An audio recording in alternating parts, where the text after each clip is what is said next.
Status पे photo लगाया तो हर मिनट पे चेक करा है कितने लोगों ने स्टेटस देखा।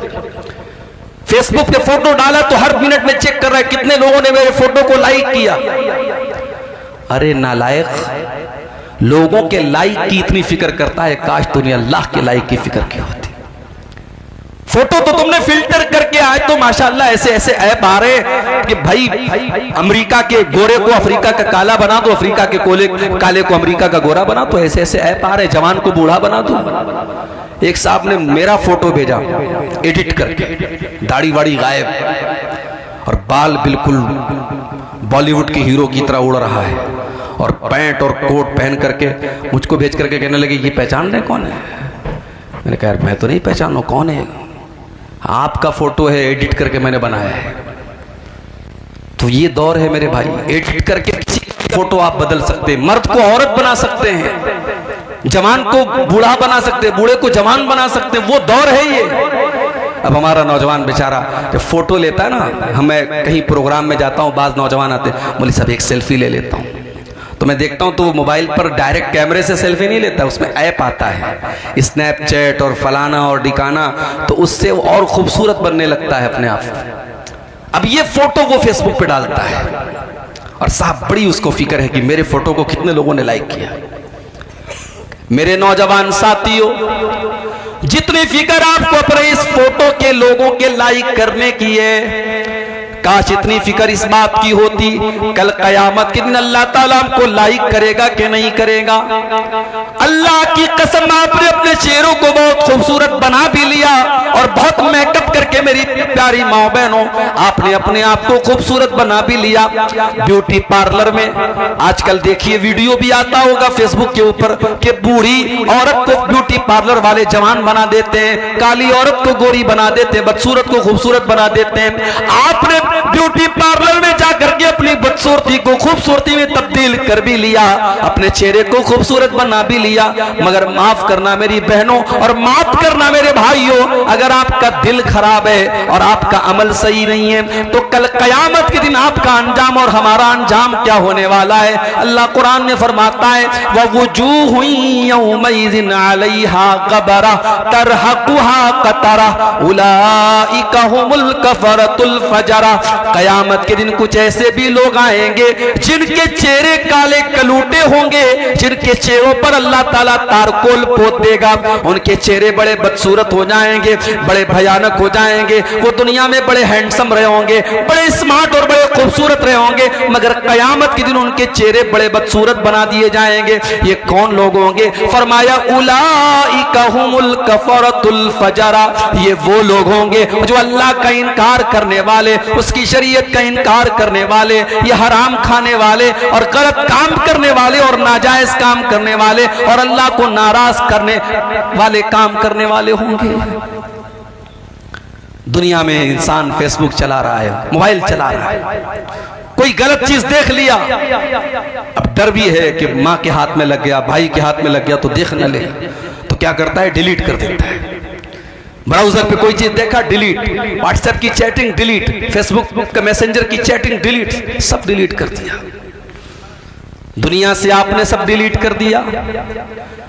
मेरे प्यारे भाइयों, जो अल्लाह ताला का डाटा रिकॉर्ड हो रहा है, अल्लाह ताला के फरिश्ते तो सब रिकॉर्ड कर रहे हैं कि एक एक अदा आपकी रिकॉर्ड कर रहे हैं। व इन्ना अलैकुम लहाफिज़ीन किरामन कातिबीन, मेरे किरामन कातिबीन एक एक हरकत को तुम्हारे रिकॉर्ड कर रहे हैं। यालमून मा तफअलून, तुम जो जो कर रहे हो मेरे फरिश्तों को मालूम है। फरिश्ते सब रिकॉर्ड कर रहे हैं और फरिश्ते तो कर ही रहे हैं। हमने मोबाइल को उंगली से टच किया, हमारी उंगली भी रिकॉर्ड कर रही है। हमने मोबाइल पर आंखों से कुछ देखा, हमारी आंखों के अंदर जो उसकी रिकॉर्डिंग हो रही है। हमने कानों में हेडफोन लगा के, ईयरपोर्ट लगा के कुछ सुना, हमारे कान भी उसको रिकॉर्ड कर रहे हैं। और कयामत के दिन आंख भी गवाही देगी और कान भी गवाही देंगे और हमारी उंगली भी गवाही देगी। अल्लाह ने फरमाया हत्ता इज़ा मा जाऊहा शहीदा अलैहिम समउहुम व अबसारुहुम वजुलूदुहुम बिमा कानू यअमलून। क़यामत के दिन जब तुम आओगे, तुम्हारी आंखें भी तुम्हारे खिलाफ गवाही देंगी, तुम्हारे कान भी तुम्हारे खिलाफ गवाही देंगे, तुम्हारे बदन की चमड़ी भी तुम्हारे खिलाफ गवाही देगी। वक़ालू लिजुलूदिहिम लिमा शहिदतुम अलैना क़ालू अंतक़नल्लाहुल्लज़ी अंतक़ कुल्ल शै। इंसान कहेगा अपनी चमड़ी से, तू कैसे बोल रही है, तू कैसे बात कर रही है। इंसान की चमड़ी कहेगी आज अल्लाह ने हमको बोलने की ताकत दी है, बोलने की शक्ति दी है, और आज हम तेरे करतूतों का पर्दाफाश करेंगे, तेरे पोल खोलेंगे, तेरा सब कुछ बयान करेंगे। इसकी फिक्र करो मेरे भाई। ये उंगली से जो टच करते हो उंगली गवाही देगी, ये कानों से जो सुनते हो कान गवाही देंगे, आंखों से जो देखते हो आंख गवाही देगी। और अल्लाह हिसाब नहीं लेगा, अल्लाह हिसाब तो बाद में लेगा। दुनिया में क्या होता है, रिजल्ट मिलता है स्कूल में बच्चों को, उस पर लिखा रहता है पास है कि फेल है, पास है तो कौन सी डिवीजन से पास है, कितने परसेंटेज मिले। दुनिया में ये तो नहीं होता ना कि बच्चे को ला करके एग्जाम की कॉपी दे दी जाती है, लो भाई देखो तुमने जो लिखा वो नंबर मिला। ऐसा नहीं होता। एग्जाम की कॉपी कब मिलती है, जब बच्चे के गार्जियन कहते हैं कि सर हमारे बच्चे ने तो बहुत अच्छा इंग्लिश का पेपर दिया था, आपने 100 में उसको 70 मार्क्स दिए हैं, 70 नंबर दिए हैं, हमारा बच्चा तो कह रहा है उसके सारे जवाब सही थे। तो टीचर क्या करता है, कॉपी निकालता है, और कॉपी निकाल के बच्चे के पेरेंट्स को दिखा देता है, उसके माँ बाप को, देखिए ये है आपके बच्चे की कॉपी, आपके बच्चे ने जितना लिखा था उसका उतना नंबर उसको मिल गया। कयामत के दिन अल्लाह तबारक व तआला हमारी मार्कशीट नहीं देगा, हमारी आंसर बुक देगा। वकुल्ल इंसानिन अल्ज़मनाहु ताइरहु फी उनुक़ी। हर इंसान का नाम आमाल उसकी गर्दन में हम लटका देंगे। वकुल्ल इंसानिन अल्ज़मनाहु ताइरहु फी उनुक़ी वनुख़रिजु लहू यौमल क़ियामति किताबन यल्क़ाहु मंशूरा। उसकी पूरी जिंदगी का कच्चा चिट्ठा एक खुली हुई किताब की शक्ल में उसकी गर्दन में लटका दिया जाएगा, और अल्लाह फरमाएगा इक़रा किताबक कफ़ा बिनफ़्सिकल यौमा अलैका हसीबा। मेरे बंदे ये तू अपनी किताब को खुद पढ़ ले, अपनी आंसर बुक को खुद देख ले, तू क्या करके आया है, तूने क्या क्या गुनाह के काम किए, क्या तूने अच्छे काम किए, सब रिकॉर्ड कर लिया गया है। ये तेरी किताब है, तू खुद हिसाब करके बता दे तुझे कितने नंबर मिलने चाहिए, तुझे पास होना चाहिए या फेल होना चाहिए, तुझे कामयाब होना चाहिए या नाकाम होना चाहिए, तुझे जन्नती होना चाहिए या जहन्नमी होना चाहिए। ये है अल्लाह ताला का सिस्टम मेरे भाई। हम दुनिया की खूबसूरती पर इतरा रहे हैं, नहीं मेरे भाइयों, कयामत के दिन अल्लाह हमारी खूबसूरती नहीं देखेगा, अल्लाह हमारा अमल देखेगा, हमारा तकवा देखेगा। हजरत बिलाल कौन से खूबसूरत हैं? हजरत बिलाल कोई दुनिया के स्टैंडर्ड के हिसाब से कोई गोरे चट्टे भी नहीं, कोई खूबसूरत भी नहीं है। वो तो हबशा के रहने वाले हैं, उनका रंग तो काला है, वो तो काले हैं, मगर उनका मकाम क्या है मेरे प्यारे भाइयों। इतनी मीठी आवाज हजरत बिलाल की है कि जब अल्लाह के नबी खाने काबा को फतह करते तो कहते हैं बिलाल इस खाने काबा की छत पे चढ़ के तू अजान दे। और दुनिया ने देखा कि जिस खाने काबा के अंदर 360 बुतों को रखा गया था, उसकी छत पे खड़े होकर के बिलाल हबशी अजान देते हैं और लोगों को नमाज की दावत देते हैं। बिलाल का ये मकाम है कि अल्लाह के नबी जब मेराज के सफर पे जाते हैं, आप कहते हैं कि मैंने अपने आगे जन्नत में किसी के चलने की आवाज सुनी, मैंने किसी के पैरों की आहट की आवाज सुनी, मुझे बताया गया कि ये हजरत बिलाल के कदमों की आहट है। जब आप दुनिया में तशरीफ लाए, आपने पूछा कि ऐ बिलाल तू कौन सा ऐसा अमल करता है कि मैंने जन्नत में तेरे कदमों की आहट की आवाज सुनी थी। हजरत बिलाल ने कहा अल्लाह के नबी मुझे ऐसा कोई अमल तो याद नहीं है, हाँ एक बात मेरे अंदर है, मैं कभी बेवजू नहीं रहता हूँ। पेशाब किया, लेटरिन की हाजत हुई, हवा खारिज हो गई, जब भी मेरा वजू टूट जाता है मैं वजू कर लेता हूँ, और जब भी मैं वजू करता हूँ मैं 2 रकात नमाज पढ़ता हूँ। अय अल्लाह के नबी हो सकता है कि यही अमल हो? आपने फरमाया कि हाँ ए बिलाल यही वो अमल है जिसने तुझे इस मकाम तक पहुंचाया। यही बिलाल थे। जब इन्होंने इस्लाम को कबूल किया, इनके मालिक ने उमैया इब्ने खल्फ ने इनको अरब के तपते हुए सहरा में, अरब के तपते हुए बालू पर लिटा दिया और इनके सीने पर गर्म पत्थर रख दिया और इनके ऊपर प्रेशर डाल करके कहने लगा कि ऐ बिलाल, अगर तू इस्लाम को छोड़ दे तो मोहम्मद का दीन छोड़ दे। ऐ बिलाल, हम तुझे तकलीफ देना छोड़ देंगे। मेरे नौजवान साथियों, बिलाल कोई बहुत पढ़ा लिखा इंसान नहीं है, बिलाल कोई खूबसूरत इंसान नहीं है, बिलाल कोई हैंडसम इंसान नहीं है, मगर बिलाल के सीने में जो दिल है, उस दिल में अल्लाह की मोहब्बत भरी है, रसूल की मोहब्बत भरी है। उस अरब के तपते हुए सहरा में लेटा हुआ बिलाल, सीने पर गर्म पत्थर रखा हुआ बिलाल, सीने की चर्बी बिलाल की पिघल रही है और बिलाल के पीठ को अरब की तपती हुई रेत उनकी पीठ को पिघला रही है, मगर फिर भी बिलाल की जुबान से क्या निकलता है? अहद अहद अहद, मेरा अल्लाह एक है, मेरा माबूद एक है, मेरा रब एक है। बिलाल अपनी तौहीद को छोड़ने को तैयार नहीं है। और हमारी नौजवान नस्ल का क्या हाल है?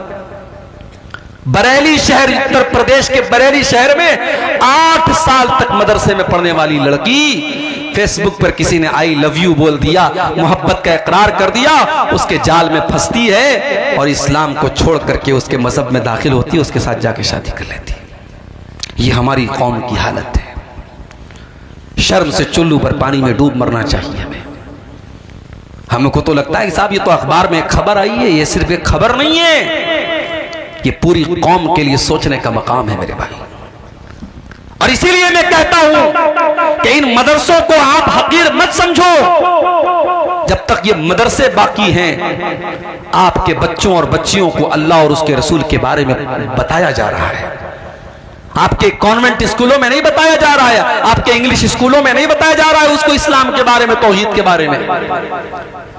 अभी राजस्थान से खबर आई कि साहब बुर्का पहनने वाली और नकाब पहनने वाली लड़कियां स्कूल में क्या कर रही हैं? सूर्य नमस्कार कर रही हैं। और मीडिया भी ऐसी खबरों को मिर्च मसाला लगा के खूब बताता है। साहब देखिए, मुसलमान लड़कियां सूर्य नमस्कार कर रही हैं। क्या इस्लाम के अकीदे के हिसाब से ये ठीक है? हम सूर्य को भगवान नहीं मानते, हम सूर्य को रब नहीं मानते। हमारा अकीदा क्या है? वश्शम्सु तजरी लिमुस्तक़र्रिन लहा ज़ालिका तक़दीरुल अज़ीज़िल अलीम। सूरज अल्लाह ताला के इशारे पर चलता है, अल्लाह के कानून के मुताबिक चलता है। वल क़मर क़द्दरनाहु मनाज़िल हत्ता आद कल उर्जूनिल क़दीम। और चांद भी अल्लाह ताला के सिस्टम से चलता है। पहली तारीख का चांद पतला होता है, फिर धीरे धीरे मोटा होता है, फिर 14वीं का चांद कंप्लीट हो जाता है, फिर धीरे धीरे छोटा होता है और फिर लकड़ी की तरह और खजूर के तने की तरह फिर पतला हो जाता है। ये चांद का सिस्टम, ये सूरज का सिस्टम ये बता रहा है कि चांद अपनी मर्जी से नहीं निकल रहा है, सूरज अपनी मर्जी से नहीं निकल रहा है। इनको निकालने वाला कोई है, इनको चलाने वाला कोई है। सूरज अपनी मर्जी का मालिक नहीं है, चांद अपनी मर्जी का मालिक नहीं है। मेरे प्यारे भाइयों, हमारा अकीदा तो ये है कि सूरज हमेशा पूरब से निकल रहा है और पश्चिम में डूब रहा है। ये अल्लाह का कानून है, ये अल्लाह का हुक्म है, इसलिए सूरज ऐसा कर रहा है। और जिस दिन कयामत कायम होने वाली होगी, अल्लाह सूरज को हुक्म देगा कि हमेशा तो तू पूरब से निकला करता था, लेकिन आज तुझे उल्टा करना है और कयामत के दिन सूरज पश्चिम से निकल जाएगा। मेरे प्यारे भाइयों, आज आपके स्कूलों में आपके बच्चों से सूरज के आगे सजदा करवाया जा रहा है और सूरज के आगे हाथ जुड़वाया जा रहा है। मेरे प्यारे साथियों, अपनी नौजवान नस्ल की अकीदे की हिफाजत करो, उनकी तौहीद की हिफाजत करो, उनको ईमान सिखाओ। अगर नहीं सिखाओगे तो अंजाम यही होगा कि 8 साल मदरसे में पढ़ने वाली बच्ची मुर्तद हो जाएगी। हमारी कौम का हाल आप देखो मेरे भाई। राजनीति का तो और बुरा हाल है, पॉलिटिक्स का तो और बुरा हाल है। जो पॉलिटिक्स में चला गया उसका कोई मजहब नहीं है मेरे भाई, वो कहीं भी सर झुका सकता है, किसी के भी आगे पैर हाथ फैला सकता है वो। नहीं मेरे भाइयों, ऐसा नहीं होना चाहिए। और याद रखो, इस्लाम से जो लोग नफरत करते हैं उनको आपकी तरक्की से उनको कोई नुकसान नहीं है।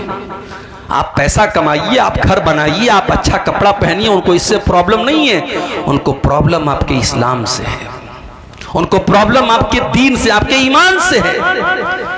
इसलिए अल्लाह कुरान में कहता है वला यज़ालून युकातिलूनकुम हत्ता यरुद्दूकुम अन दीनिकुम। ऐ नबी, इस्लाम के दुश्मन इसीलिए आपसे लड़ाई करते और जंग करते हैं ताकि मुसलमानों को दीन से हटा दे, मुर्तद कर दे, मुसलमानों को अल्लाह की तौहीद से दूर कर दे। हमारी कौम का हाल क्या है? अररिया का ये इलाका बड़ा पिछड़ा हुआ इलाका है। किसी बाप को अल्लाह ताला ने तौफीक दी, उसने बेटे को पढ़ाया, बेटा आईएएस ऑफिसर बन गया। कटिहार के अंदर, पूर्णिया के अंदर, अररिया के अंदर आईएएस ऑफिसर बन गया। बहुत अच्छी बात है, हमारी कौम का बच्चा आईएएस ऑफिसर बन गया। अब आईएएस ऑफिसर की कुर्सी पर जब वो बैठा, वो लड़का हमारी कौम का, तो वो कारून बन गया, वो फिरौन बन गया, अल्लाह को भूल गया। उसे इस्लाम बड़ा मामूली मजहब लगने लगा। उसे लगने लगा कि साहब ये मौलवी लोग तो बड़ी दकियानूसी बातें करते हैं, इस सब मजहब की बातों को छोड़ दो, तरक्की करो, आगे बढ़ो, ये रोजा नमाज छोड़ो, ये सब टॉपिक। अगर इसका नाम तरक्की है मेरे भाई, तो हमें ऐसी तरक्की नहीं चाहिए। हमें ऐसी तरक्की नहीं चाहिए जो मजहब और दीन और तौहीद को हम खो करके हासिल करें मेरे भाइयों। इमाम मालिक का एक जुमला नोट कर लो। इमाम मालिक ने कहा था कि इस उम्मत में बाद में आने वाले लोग कामयाब नहीं हो सकते हैं जब तक वो उस फॉर्मूले को ना अपना लें जो पहले के लोगों ने अपनाया था। सहाबे किराम को देखो, बकरी चराने वाले, खेती करने वाले, सहराओं में घूमने वाले, अल्लाह ताला ने उनको क्या मकाम दे दिया। उस दौर की बड़ी बड़ी सुपर पावर ने उनके आगे सर झुका दिया।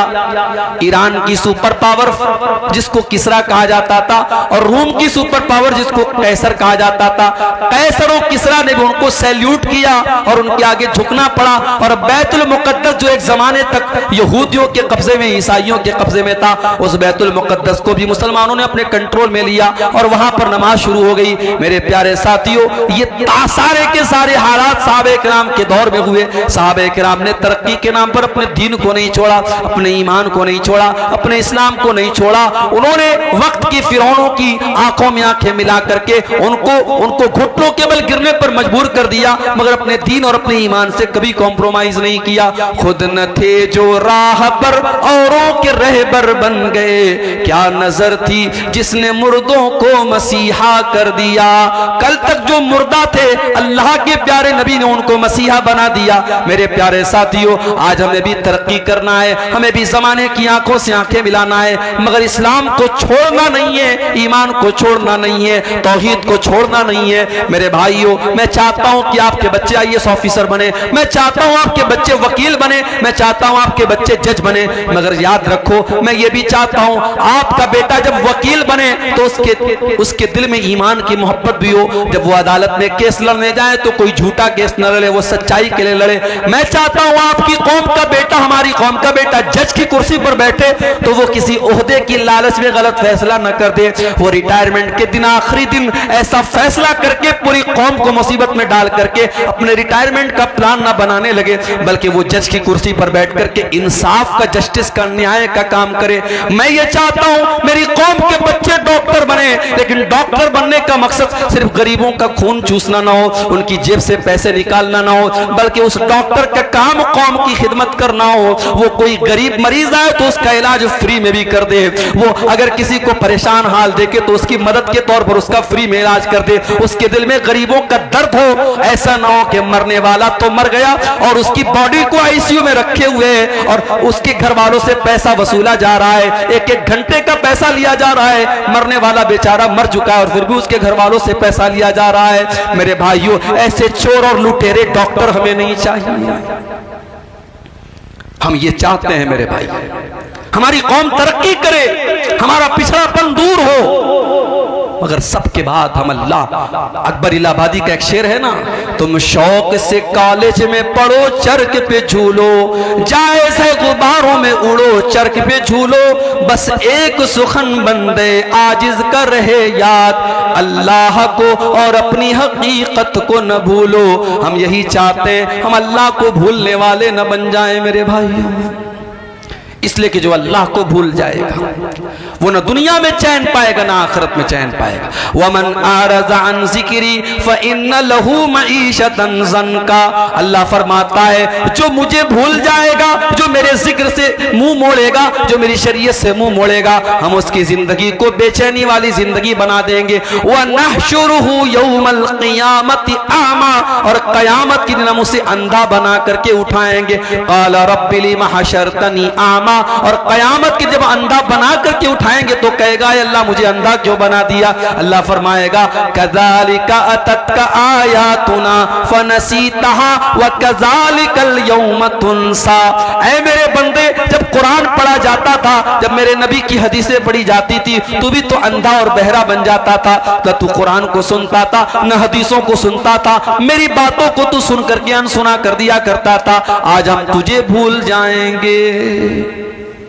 मेरे प्यारे साथियों, फितनों का ये दौर है, और फितनों की जब बात आई है तो एक बहुत बड़ा फितना इस दौर का जो हमें महसूस हो रहा है, वो फितना है माल का फितना। पैसा कमाने के पीछे हमारा नौजवान अंधा बना हुआ है।